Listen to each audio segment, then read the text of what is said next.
Hey, everybody, I'm excited to talk today about mastery-based learning, also called competency-based learning. This is episode 4 of Cool Cat Teacher Talk. Educators talk about personalized, mastery-based learning. Ever wondered how remarkable teaching happens? Find out right now at Cool Cat Teacher Talk with award-winning teacher Vicki Davis. Get insights from top educators, tech tips, and inspiration to elevate your teaching. We will meet a principal, Nicki Slaugh, who has done competency-based learning for her whole school in Utah. We'll also talk to 3 teachers who are using this method now, and we're going to talk about assessment, how it works in their classroom. We will have screenshots of what they do. So for those of you listening on radio or podcast, check out coolcatteacher.com/talk mastery. So this first guest I was introduced to by Eric Sheninger, author of Personalize. She is Eric's co-author and has taken her whole middle school, Quest Academy, into a mastery-based learning approach. When I was talking to Eric, he said, Vicki, this is the best implementation of competency-based learning I've ever seen in all my travels across the world. And this is taken from episode 862 of the 10-Minute Teacher Podcast. Nicki, you've kind of pioneered a personalized competency-based learning approach in your schools. What have you done at your school? I've been in education for 22 years. So really, I got offered a job position here at Quest Academy Junior High. And I was asked to increase enrollment, retain teachers, and raise test scores. That's a little bitty tiny list, right? Like every administrator on the planet has a lot of that same thing, don't they? Well, especially where I had taught babies to read, and first grade was like my favorite grade. All of a sudden they were like, we need you in the junior high. And I was like, hold up. I teach babies to read. I obviously came over as a new principal, and I just started observing and checking things out. And what I realized is that in the secondary setting, we were still doing things that we were doing 200 years ago. Basically, the teacher in front of the room, the rows of students, the class periods were like 90 minutes, and it was all teacher-centered with that teacher just talking at the kids. Ew. And all I had to do was just kind of glance, and I could just see compliance and boredom. My elementary teacher heart was like, what is happening? I was like, I wonder if I could do aspects of what I did as an elementary teacher in a junior high setting. And I was going through data. I was realizing that majority of my kids were in the honor roll, but our test scores were like 20% below the state. So I was like, I can see that our grades aren't a representation of learning at the moment. Mm-hmm. And I had that huge task of we need to increase test scores. Yeah. And we had actually 100 students in 6th grade. And by 9th grade, we only had 25. So parents do choose to come to Quest. And we it's not a private school. With charter, we do lottery. Mm-hmm. And so we're losing students each year. Yeah. But that was 8 years ago. Uh-huh. Describe what happened if you had staff turnover. So, well, when you make a big transition like that, yes, you kind of ruffle some feathers. The first thing we all wanted to do was get rid of the desks. And so I got rid of all the desks and got whiteboard tables because I said, I really want to see collaboration. I want the kids to have opportunities to communicate and problem solve together. Mm-hmm. So we kind of revamped the environment of each classroom first. And then I was thinking just the overall culture. How can I help my teachers and students form a relationship and a connection? So I thought, if I get tables and if I figure out a way to remove the teacher from in front of the room and get the teacher actually working in small group and one-on-one, then I can help them form connections and relationships, which hopefully would help the students feel more empowered to come and engage versus just checking off the boxes or playing the game of school, right? Now, 8 years later, what is your attendance like? Or did your dreams come true? My dreams came true. So test scores increased within 2 years. Year 1, actually focusing on culture, increased our test scores, just getting the kids to actually, want to come to school and be engaged. But then year 2 on, we have always beat the state the past 8 years. But my enrollment, my goal was to have 100 students per grade. Our we needed 400 students. And so we have hit that goal. Yes. So what does a day look like? When you take this approach and when you're mastery based or competency based, you have to start off with some high expectations. As a team, the teachers that chose to stay on this journey, we had to identify what state standards we felt were the power standards. So we had to develop different pathways because everyone's coming in at a different ability level. Okay. So we started off with like the standards, developing rubrics, coming up with a learning process, thinking what does it look like if a student is in an emerging stage versus a developing versus a mastering or extending. So we wanted to come up with a scale, a proficiency scale. So as a team, we started working on these proficiency scales, rubrics, trying to decide what state standards do we believe the students need to be competent on. And I wanted the bar to be really high, right? So that was what we did step one. So with grades, I don't know if you played the game at school, but I had like a 397. Basically, my goal was if it was 300 points for an A, my entire mission that entire quarter was how do I get those 300 points? So even if I received maybe a 70% on an assessment in chemistry, I never once said, hey, I didn't learn this. Do you mind meeting with me one-on-one or small group to reteach it? I said, hey, I need that A. I need 25 more points. What can I do to get those points? But that A, but it wasn't focused on learning. So what I wanted to do was shift the focus from points and percentages to learning, which meant I needed to create proficiency skills. So that's what we first did is created these skills. We have the rubrics with the scale. We have examples with I can statements, identifying so the students can identify where they're at in the learning process for every single state standard that they're working on, right? And so it's very clear, teacher clarity, clear and transparent, no questions asked, success criteria laid out. So students always know what they need to do to master it. So day in life in ninth grade, every single class that they attend, they have their rubrics and their proficiency skills with the teacher's expectations in order to prove understanding to have that A. But where the magic really happens is basically we have some classes that students get to take ownership in their learning. They get to choose how they want to learn. Do they want to learn with a teacher? Do they want to learn from watching a video? Sometimes teacher created, other times ones they've found that they feel like are very high level. Sometimes they just listen to a podcast. Other times they read articles because we've identified we have so many different types of learners. So what our students really love is they choose how to learn. And then once you learn the topic, they also choose how to practice. So we call assignments practices. We have the practice, prove method. They choose how they want to practice and practice with the goal of reaching mastery. Absolutely. So we have a lot of choice. So that's how you get engagement. They're choosing how do I learn? And they're choosing how should I practice? Then obviously we have what we call prove it dates, which is where they actually take a prove it, which is an assessment. But we just call them prove it's because instead of causing them to have test anxiety, we're just like, it's time for you to prove understanding. So they're going to glance at their proficiency skill, identify where they're at in the learning process based off the rubric and the proficiency scale. They are going to identify, I feel confident. I feel like I can reach mastery. So now I'm going to take the prove it. And some classes will allow them a variety of ways to prove understanding. Some classes have more like math would have a one way, right, to prove understanding. But in science, there's usually like 4 or 5 ways how do you prove understanding. So I think what's really cool is they have autonomy. They choose how they want to learn it.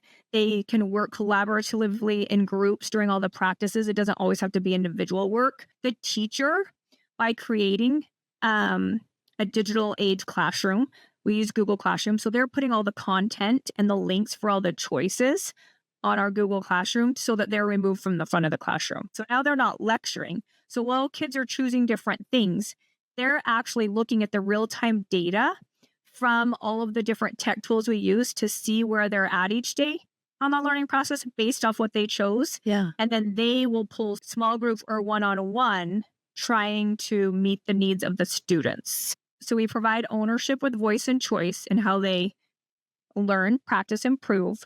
But what we've also done is we remove seat time boundaries. Why does a student need to sit in a math class for 180 days, do the same assignments, and take the same test as all students in the class when we're all different? If I have a child that can prove competency, say on a math standard in 2 days versus 2 weeks, as long as they meet my high expectations and prove that they're competent, I let them fly. So we have students that can do 2 years of math in 1 year. And I even have some 8th graders. They started with us in 6th grade. 8th graders are currently in 11th grade math. Wow. So it's a beautiful thing because my 9th graders are earning additional high school credits. In Utah, 9th grade's high school, but it actually is in junior high. So my goal is to help them earn as many high school credits as they can while they're with me by allowing them to move at their own pace and reach proficiency sooner versus force them to be in a box moving at the same pace as a class. That way it opens up their high school to where they can obviously attend a university, earn concurrent enrollment, go to a local tech college to get a certificate, do internships. Some of them might not even know their passion. They just want to take a bunch of electives. I feel like it's my job to set them up to be successful and to find their passion on what their career is. So, Nicki, let's say a student does not meet mastery. What happens? Okay, so if a student does not reach mastery on their first attempt, then they are to take ownership and set up a time. We have a class that's called Mastery Minutes. It's a designated time in the middle of the day. A lot of schools call it flex time. It's a time where they can meet with any teacher to get additional help or accelerate their learning. So if they didn't reach mastery the first time, then they set up an appointment to meet with that specific teacher, receive a reteach, additional practice, and then they have another attempt to reach mastery. We do not allow our students to move on to the next standard or concept or skill until they reach mastery. So I think that's kind of where the magic happens and the differentiation and allowing people to work at different paces, kind of happens is our high expectation of what mastery or being competent really is. And the accountability, because, what happens in many traditional classrooms, somebody fails a test, well, we're moving on to the next unit, even if you have students who don't even understand the last unit. And as we know, like in math is so cumulative.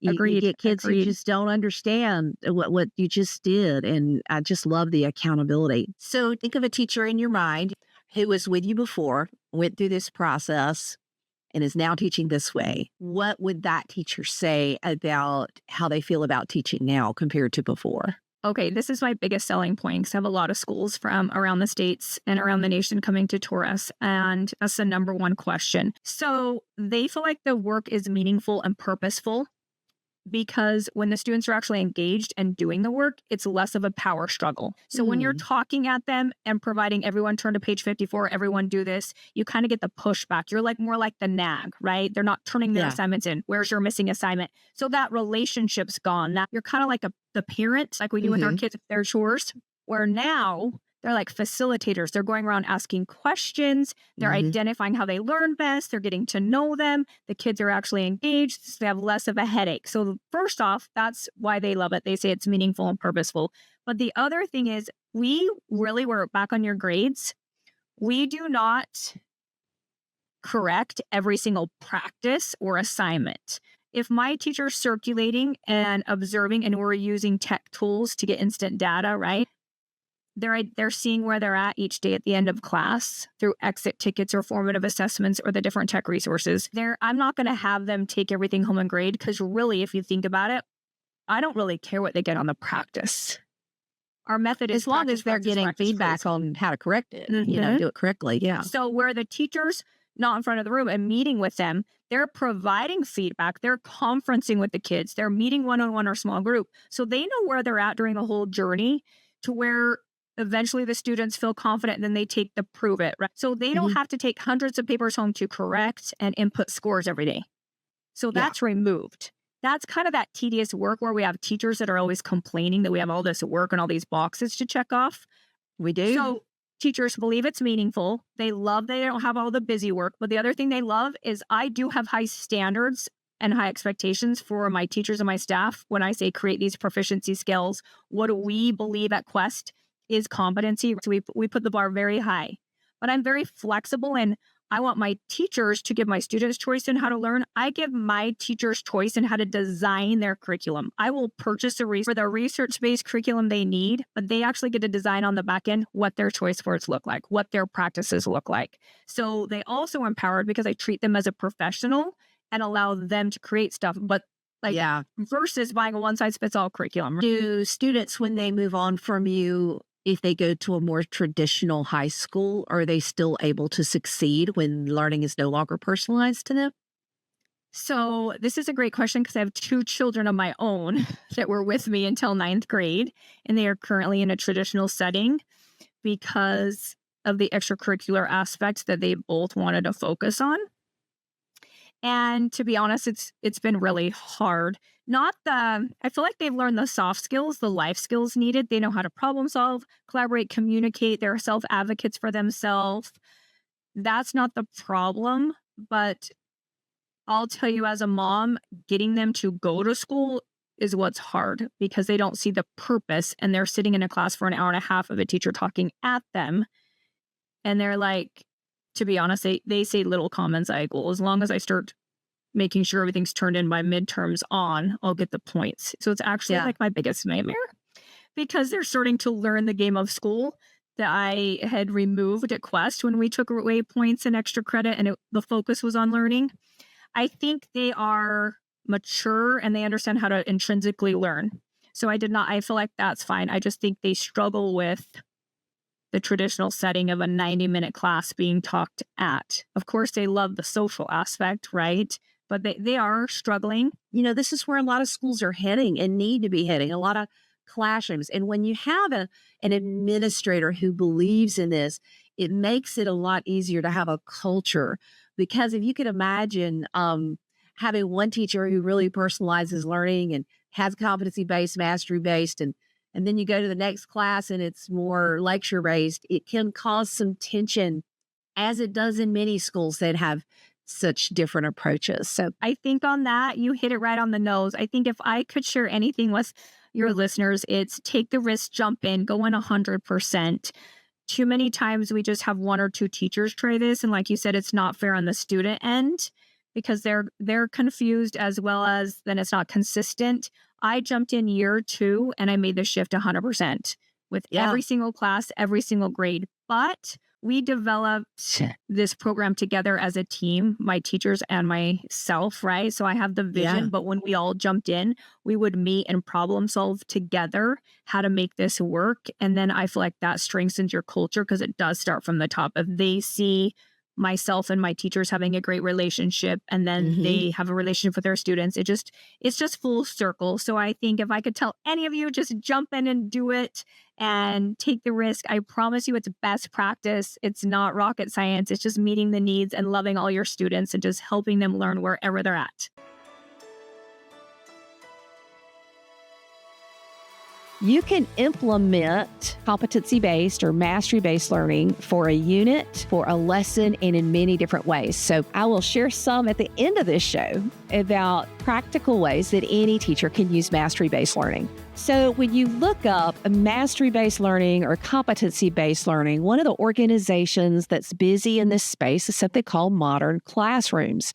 And I had a webinar where I interviewed 3 teachers from different fields. I wanted to bring these 3 teachers to you so you can kind of see what it is, what it isn't, and they can also dispel some of the myths about competency-based learning and how they overcame some of the common problems.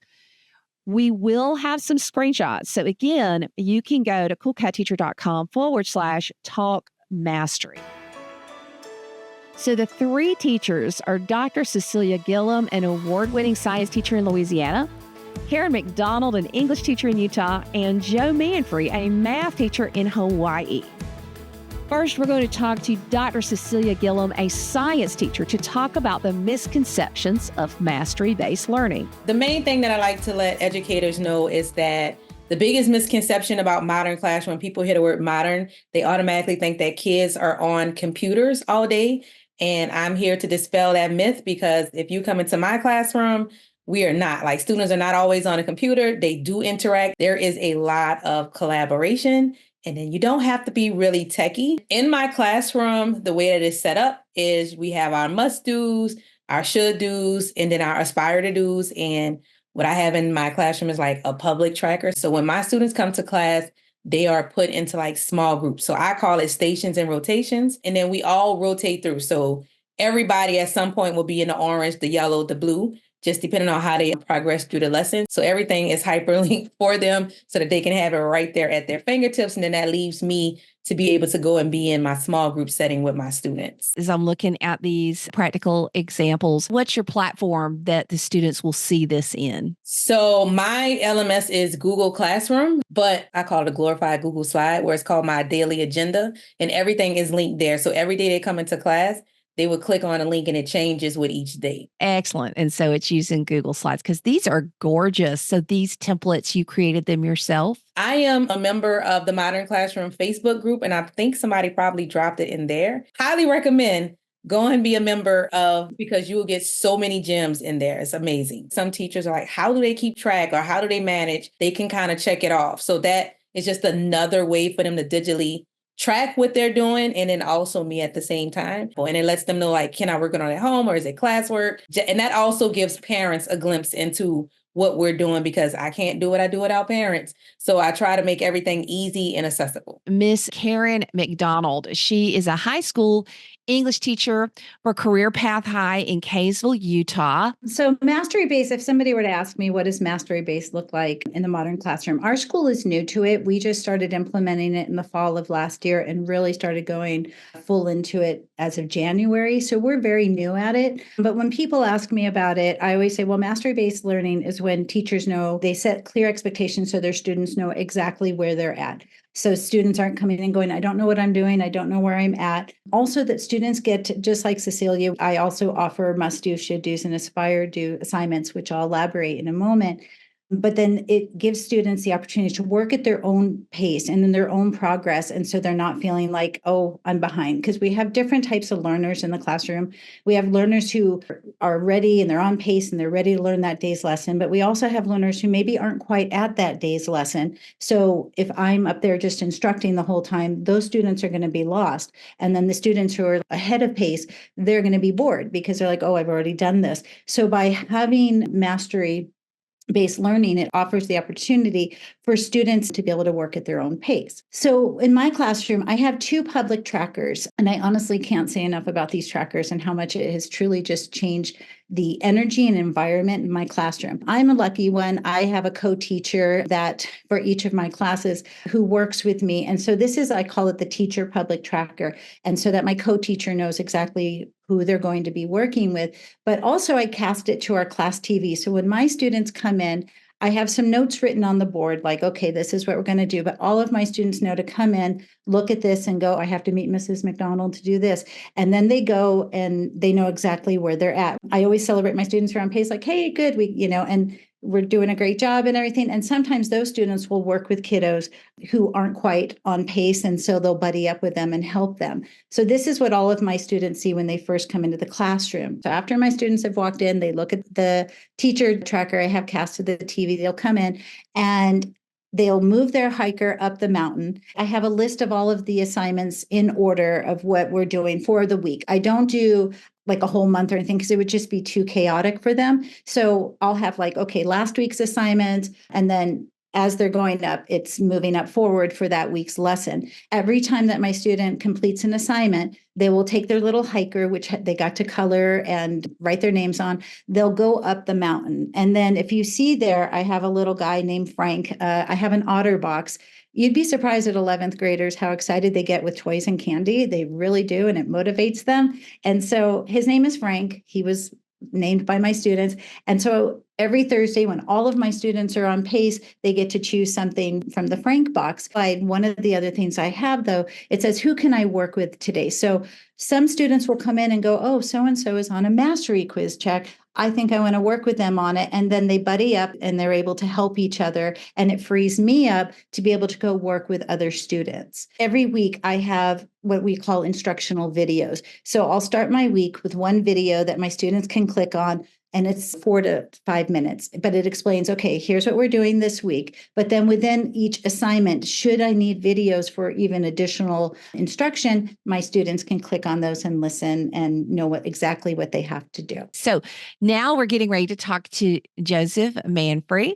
He's a mathematics educator at Punahou Schools in Hawaii. So when we talk about practical examples, what I like is the pedagogical sequence just supports students' iterative learning. So when we think of like mastery based, it's especially from mathematics, right? So much mathematics is sequential, as what kids are learning serves as something foundational for something else.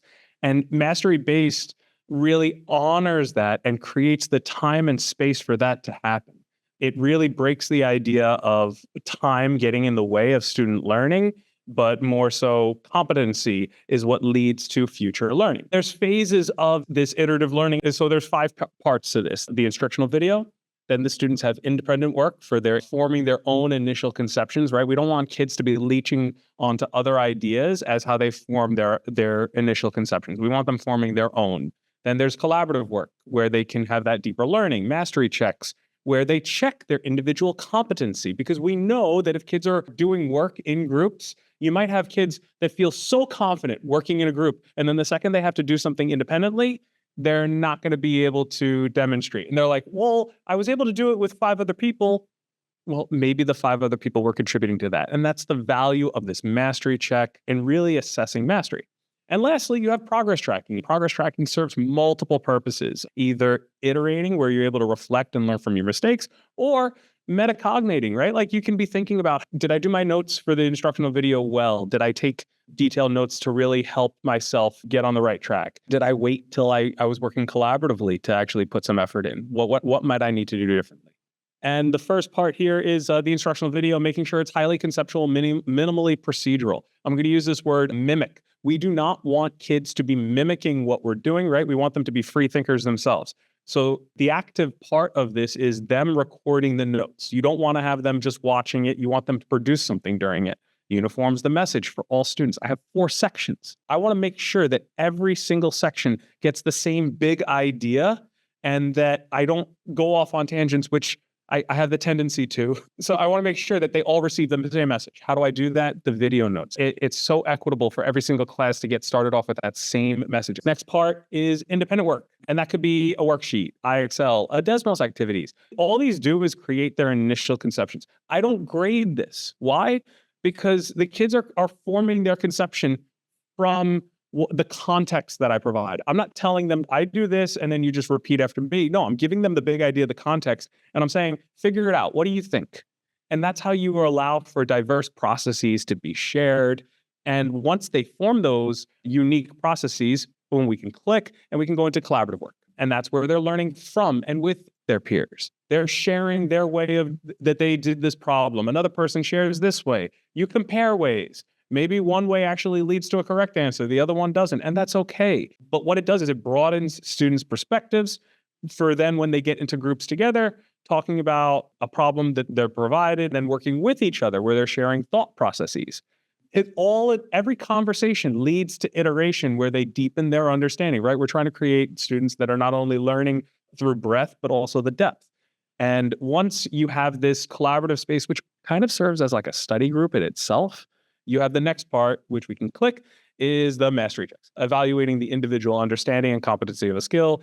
It helps students just kind of see how are they on track towards the summative assessment. If students are struggling on mastery checks leading to a test, it's not a surprise that they're going to struggle on the test. So these mastery checks also give them a progress update. They determine what do they need to do, because like I'll have 80% as mastery for them to be able to move on. But honestly, are you happy with 80% leading into a test? Some kids have higher standards for that. And then last part is the reflection, right? So they'll be able to reflect on mistakes, behaviors, and takeaways, and it informs next steps in the learning process. So you actually made a really important point here.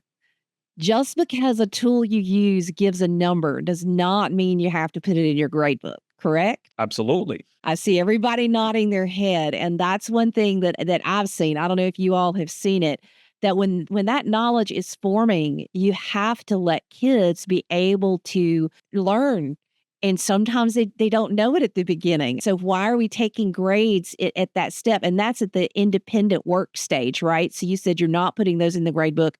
Absolutely. Like, I actually want kids to show mistakes, right? So like, if you look at the collaborative work, the first thing it says is learning from and with peers. So what I'll have in my class is kids will put up their work on the boards. And when they do a gallery walk, nobody stops at the problems that are done right. Everybody stops, pauses, and looks at the problems that are done wrong. Those are the ones that create the great learning opportunities for students. So if every kid has an initial conception that is completely correct, you probably can go into some more rigorous tasks. I don't want students to have a fully formed conception when they hit the independent work. It's after that, when they're talking with each other, when they're learning from each other, learning with each other, solving problems together. That's when that learning is solidified. And then the mastery check, yes, the mastery check is graded because you should have a solidified understanding from those iterations. So that's in my classroom, like through failure comes success. And I like them because I tell them like everything in the world isn't perfect. Everybody's not going to get the A, but it's what you do to get there. That's when you really learn when you do it. So that's like my mindset in my classroom. Through failure comes success because that's how we get successful. But anyway, so I like that y'all pointed that out. Okay. When I provide this topic banner at the beginning of the year, it overwhelms students every single time. But now the unit banner is now through topic 6. They get used to it. The first row has all of the lessons. And the ones with the stars are the aspire to do's. The next row below, the guided paced due dates, those are just for kids to understand if they want to be on pace, so they would take their lesson quizzes by that date. And the lesson quizzes look like what you see on the right. I took a screenshot of one of the PDFs for lesson 6-1. Underneath that, there's a link to each of the video notes. Underneath that is a link to all the digital online practice for each lesson. Underneath that is a link to other supplemental tools. I'm a big Desmos fan, GeoGebra. I believe that mathematics is moving and textbooks itself don't honor the actual, like the living mathematics, right? And technology has allowed for the moving aspects of math to actually be appreciated. So I'll try to provide those opportunities. I'm not going to give like a worksheet online, but I will have them engage in digital aspects that allow things to be seen. So you can actually see the moving aspects of it. Underneath that, I talked about demonstrations of learning, right? So I have kids create a video that is less than 5 minutes long related to lessons at the end of the year. I choose some that are actually useful for kids to reference as well. So yes, kids are going to take video notes from my videos, but they can actually see previous DOLs, demonstrations of learning, made by my past students. Kind of fun when they see, oh, I know that kid, and they become celebrities on campus. Under there is the lesson quiz requirements, and of course, when the assessment date will be. And this is actually what shows each student has this for each topic. So there's a Google Sheet where each tab is for each topic. So this one is simply for topic 6, where you can see the first column is lesson 6-1. Checklist of did you do the notes? Did you do the Math Excel? They insert their lesson quiz grades, and then there's a part for them to be able to look back and record how well did they do, what are things they need to work on. The last column there is the fun one. It's like what makes tasks more spicy. Like we know that there's different levels of rigor within a specific skill. So if kids can label like what is making things more hard, it helps them not only understand what they're learning, but what makes things a little bit more easier or hard. For middle school, it's simple. It's like once fractions are involved or negatives, or we have more decimals, increasing complexity, all of that can contribute to that. So that's what every student has, and they record after each lesson. When we grade, I'm a big believer of the 4-point grading rubric. If you are teaching math, I highly, highly, highly recommend this. This is the easiest way to be impartial in the grading process. Kids don't do anything, boom, they get a 0. They get the answer correct with sufficient evidence, they get a 4. They get a 1 if there is something produced, because you know what? It's better for them to do something than to do nothing. Something. It could have no evidence of understanding and they still get a 1. Now the 2s and the 3s, the only difference between them is a 3 is if an error is related to something they previously learned in the past. So if my kids make a mistake, they're solving a multi-step equation and their error is in the arithmetic they did with a fraction. What I'll do is I'll say, hey, you learned how to add fractions in what year? In 4th and 5th grade. I am your 7th grade math teacher. every single step that you did in reverse engineering, solving this problem with inverse operations was correct. Those were the correct steps. The arithmetic is what you struggled with. Therefore, you're only going to lose 1 point. 3 out of 4 is a 75%. I think that if you understand the grade level skill and you're being held back by something you learned 3 years ago, I don't think you should be punished mightily for that. 2 points if you know what you need to do and you struggle with that skill. As kids are solving multi-step equations, right? If they did an incorrect inverse operation, they were supposed to multiply first, they decided to add first. Something like that is their struggle on the grade level skill, which again, a 2 out of 4 is a 50%. That still is an F, but it reflects something that they're trying to do because they understand what's involved. They're just struggling with how to do that. 2 points, so the kids get a 2 out of 4 if they're struggling on the grade level skill. They get a 3 out of 4 if they struggled with something they learned in the past. It's so straightforward. I never debate with students. And then when they're self-grading, they're wondering and looking back at their work, well, am I struggling with what I'm learning now or what I learned in the past? Think about how much more in-depth they're able to reflect on their own learning with this rubric as well, if you want kids to be self-grading. Okay, so now, panelists, we're going to talk about the misconceptions and the positive mindsets that overcome those misconceptions. So we're going to start, I believe, Karen, this is you. So some of the misconceptions, you hear a lot about having instructional videos and that it's intimidating. When I first started, I was intimidated by them. It took me like a half hour to create one video because I just wanted to be perfect. The thing to remember is your videos don't have to be perfect. If your dog barks in the background, if a child walks in while you're recording, life happens. As long as that you're keeping your videos ideally less than 6 minutes because we don't want to lose our students. Also, you can break up the videos. I used to create one big video for all of my lessons. Now I just have little tidbits of videos throughout.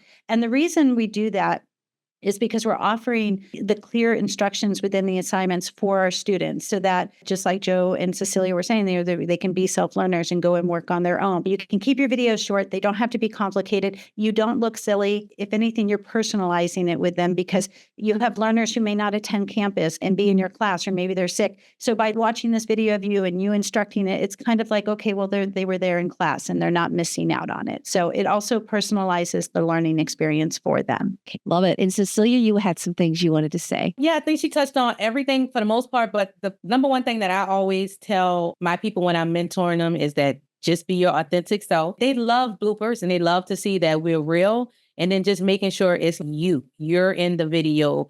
Now you can add other things as needed, if needed, into your video, but just making sure you're in there and you're giving it that personal touch so that the students can see you. So that's always my main points. My students' favorite video I recorded during homecoming week, and Joe will like this. I actually was in full Hawaiian gear with a hula skirt, so they still talk about that one, and I still use it. Okay, so let's talk about concerns with assessments and multiple guests. Cecilia? Yeah. So the number one thing that I always tell people with the mastery, especially I teach science. In my classroom, I always tell my students that I don't know what you know if I always only give you A, B, C, D choice type of test. And I also am of the mindset that some students just don't do well on multiple choice tests. It just could be anxiety, whatever. But I like to, in my classroom, give them an opportunity to tell me, show me. That's what I always tell them, like, show me what you know, because I can't tell what you know just by multiple choice. Now, multiple choice sometimes is easier to gather data.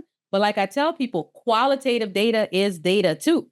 It doesn't always have to be quantitative data that you're getting. So in my classroom, I do a lot of these types of assessments where I'm asking them questions and they have to tell me and show me what they know. And then in there, I can diagnose in a moment where is the misconception or what it is that I need to like remediate or what is it that they like killing it on.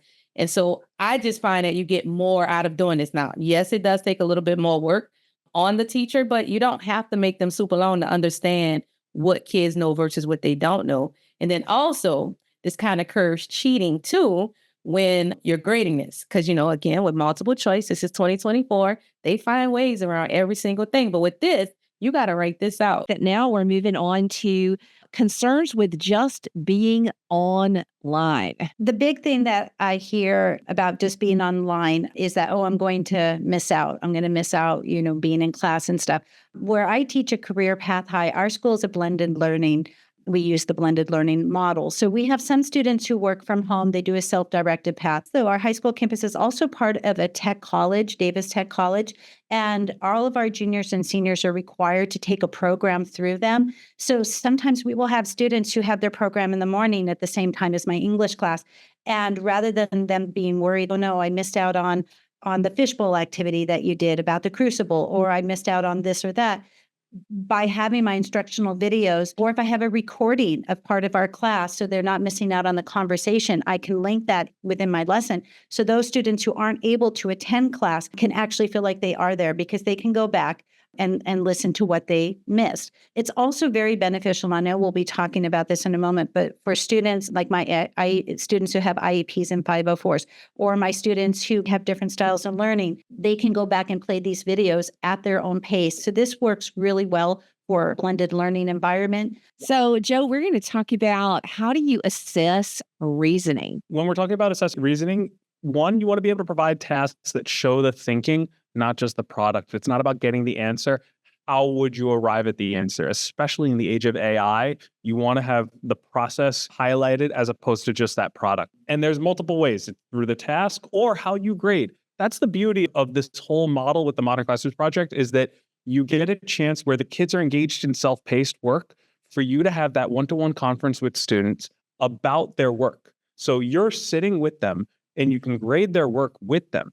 The whole point of grading, right, is for feedback. And what is more immediate feedback than a person talking with one another?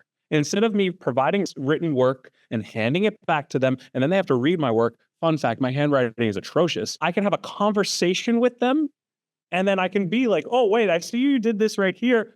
Why did you do that? Simple questions like that have me be able to understand, okay, to what level does this student understand?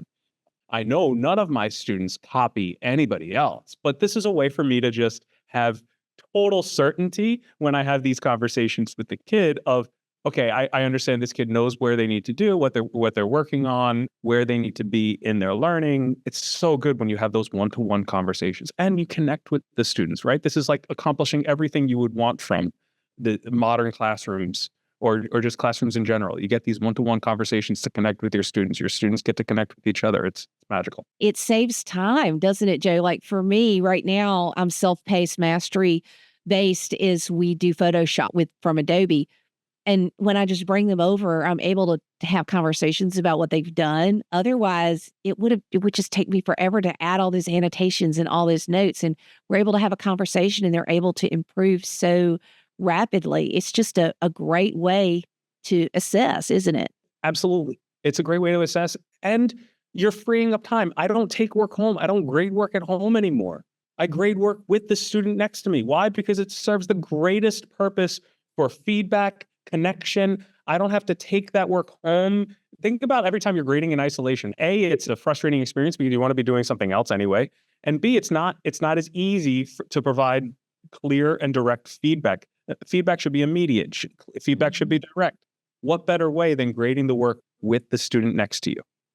Absolutely. And now we're going to talk about with Cecilia how different classes may look different. Some people think that when you do this approach that it's just cookie cutter. Is it, Cecilia? No, it's not. And so a lot of times, especially when I do presentations, I don't like to talk about it. I like to show people like, this is me in my class with my students, full on doing the modern classroom process. And it really works because people think it's chaotic. And I'm like, no, it's not. So that was actually like my science class. I had some students conducting a lab. I had some students working together, collaborating. Had another group of students doing like their notes on their own. And so I always tell people it can work.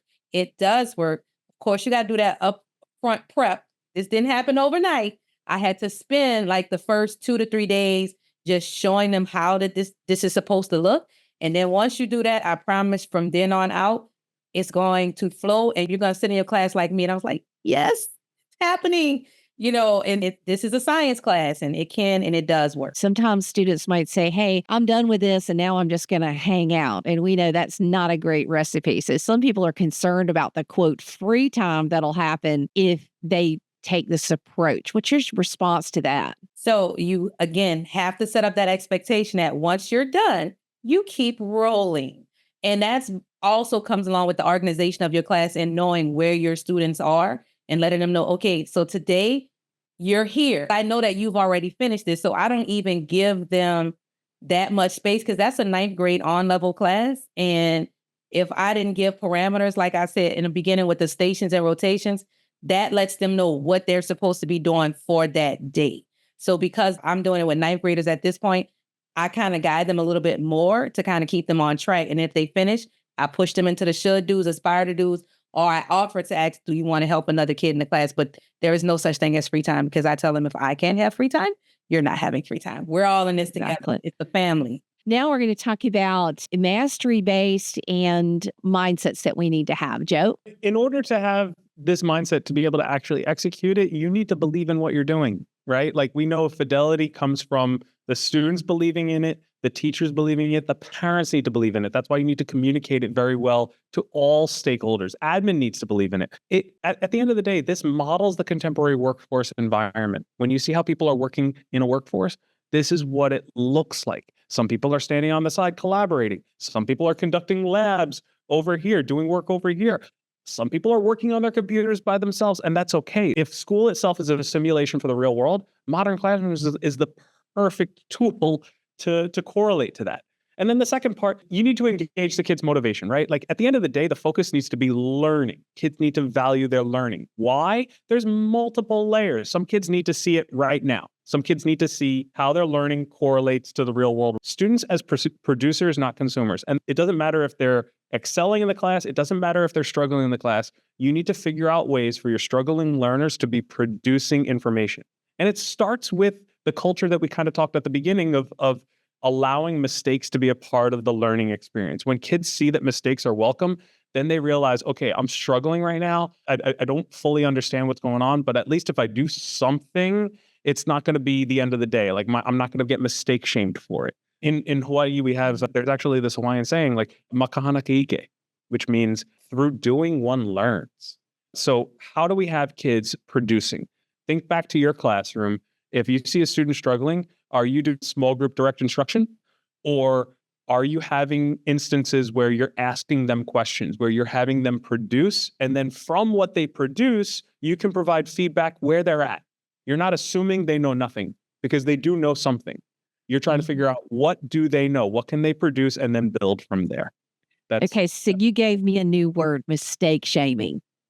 We are not going to do mistake shaming. I guess I'm the only one who's never heard that word, but that is, I'm going to be talking to my students about that tomorrow. That is fantastic. We're going back and talking about a little bit about the grading mindset, because I know that as teachers, Cecile, talk about that a little bit. I take it in terms of like state testing here in Louisiana. We have basically where you either have advanced, you have mastery, you have basic, you have approaching basic and unsatisfactory.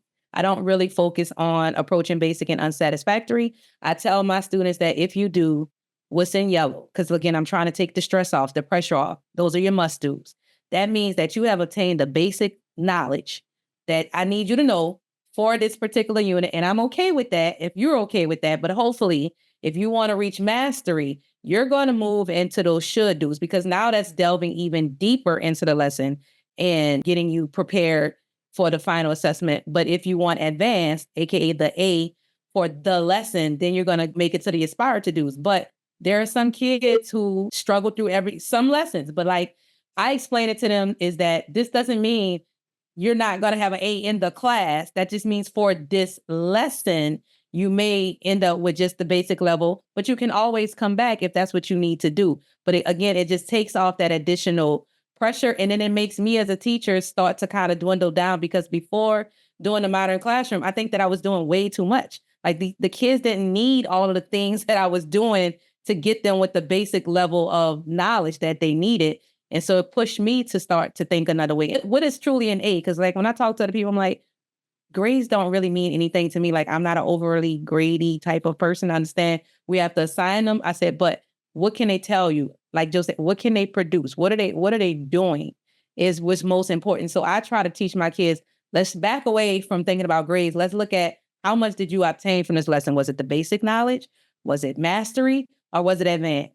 And then we can start talking about putting numbers to it and putting grades to it and just kind of taking that stigma off. Like in my classroom, I tell them we don't focus on grades in here. I know I got to give them, you got to earn them, but at the end of the day, that's not what's most important. It is what did you learn and what can you do once you leave this classroom is really going to be important to me. Oh, I'm curious, the basic level, would you say that's a B? Like Joe said, lets them go forward if they've achieved an 80? So this is setting up, they'll get 80 points. Like if all you did was it's between 75 to 80, and if you move to the next level, that'll take you from like an 81 through a 90, and then higher would be a 91 up to. Excellent. We're going to talk about fully integrating IEP students into the classroom. Karen. So as I was saying previously, it's important to be able to differentiate the material that you're presenting for your students. In my class, I have a variety of learners, beautiful, wonderful learners, and I have students who have IEPs and 504s. And so I always like to offer a variety of opportunities for them rather than just dismiss them and say, oh, well, you only have to do 1 out of 3 pages. That's not really helping them. That's not really teaching them.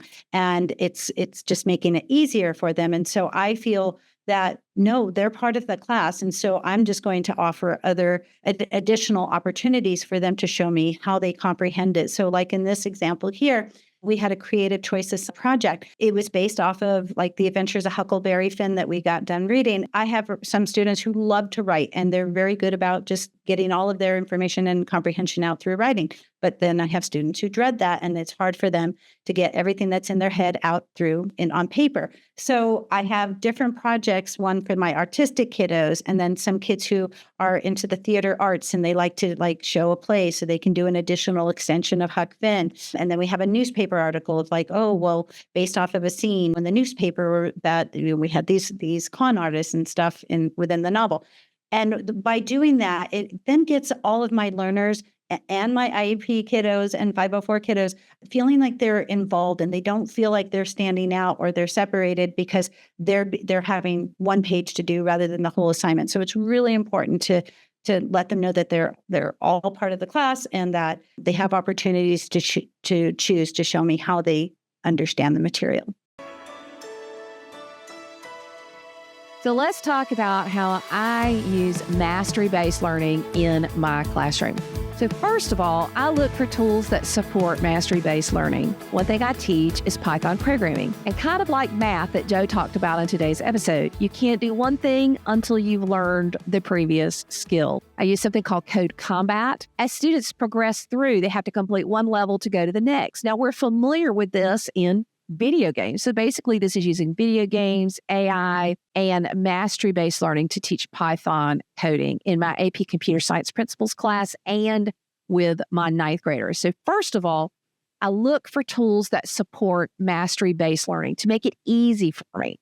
Second, when I use project-based learning, I create a competency-based progression. So for example, right now, I'm working with my 8th graders on their website design project. First, they have to select their colors in an app called Coolors. Then they work and create animated headers for each page. And then we create their website, we create their pages, and they upload each individual banner to the top of each page. Before they can move on to the next step, they have to do the prior steps. And all of my students are at a different pace. Now, one of the challenges you have with mastery-based learning is that some students will move very, very quickly. One of my students who moved quickly through this project has a huge interest in movie making. Well, I'm not quite ready for him to get that far ahead because I kind of try to keep my students together. So I've created an opportunity for him in Adobe Premiere Pro for some extra mentoring from me and some extra tutoring, and I've shown him some additional resources. So I'm always prepared for those students who are moving ahead that I can bring in resources that I'm going to teach anyway. The other aspect of this is I like to have rubrics that clearly spell out each part of the process that students can check out and self-monitor. part of this, though, is that some students struggle with self-monitoring and knowing where they are. They don't know where to start, or they might try to skip a few things, and then they're confused. So with those students, I'll actually sit beside them and say, okay, let's look at where you are on the rubric today, and we'll talk through it. So for me, moving to this approach as part of project-based learning gives me more one-on-one time with students, not less. This is not teachers sitting at the desk propping their feet up. This is engaging, exciting learning where each student has a personalized approach to where they are in the project. So that leads to our third item, to create personal learning tracks for units. I do teach software, and I teach Adobe Photoshop and the generative features in there. Personally, I believe that Adobe is the best at generative art and has less bias in my experience and better accuracy. So that's what I want to teach. And so what I've done is I actually release all the lessons at once. And then I have 3 or 4 exciting enrichment lessons at the end that my students want to get to that are optional. And this allows my students to work at their own pace. So this is a unit-based, mastery-based learning. I do have the due dates because that's the minimum. They must get those due dates turned in on time. But most of my students work much faster than the due dates. Fourth, I would encourage you just to try this with a few lessons. For example, learn how to make a video using Screencastify or Screencast-O-Matic or whatever is the tool of your choice. You could use CapCut. Some teachers use that. And in some ways, it allows you to clone yourself. And the students are all at a different pace. As Joe said, they need to engage with the videos. And then you can move around the classroom and help the students and give them extra one-on-one help. But what my students like about this is they can pause, they can back it up, they can work along as the video progresses.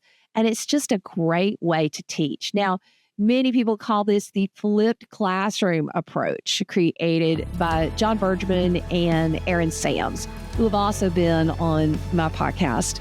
And I do recommend taking a look at their work. There's a lot of resources about how to make those videos. And I kind of think that knowing how to make a quick instructional video is part of every teacher's toolkit. And it's a lot easier than it used to be. Thank you, Modern Classrooms Project, for letting us share that webinar with a wider audience. Also, as you consider what you've learned today, check out Eric Scheninger and Nicki Slaugh's book, Personalize. So finally, as we've looked at all the different aspects of mastery-based learning or competency-based learning, I hope that you have found a tool to use this in your classroom, whether it's for a lesson, for a unit, for a whole school year, or whether your whole school decides to go competency-based learning.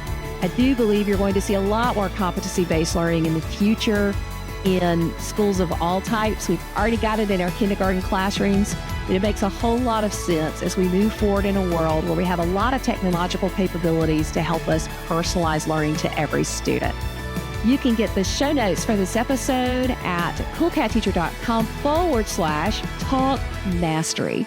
29% of my newsletter subscribers this week said that they wanted a show on personalized learning. And if you want to join the more than 10,000 educators who subscribe to the Cool Cat Teacher Classroom Matters newsletter, then go to coolcatteacher.com/newsletter. If you want to be featured on a future show or know an amazing educator I should interview, call and leave a voicemail at 777-783-2241. Standard long distance and cellular charges may apply. And don't forget to check out the show notes for this episode at coolcatteacher.com/talk mastery.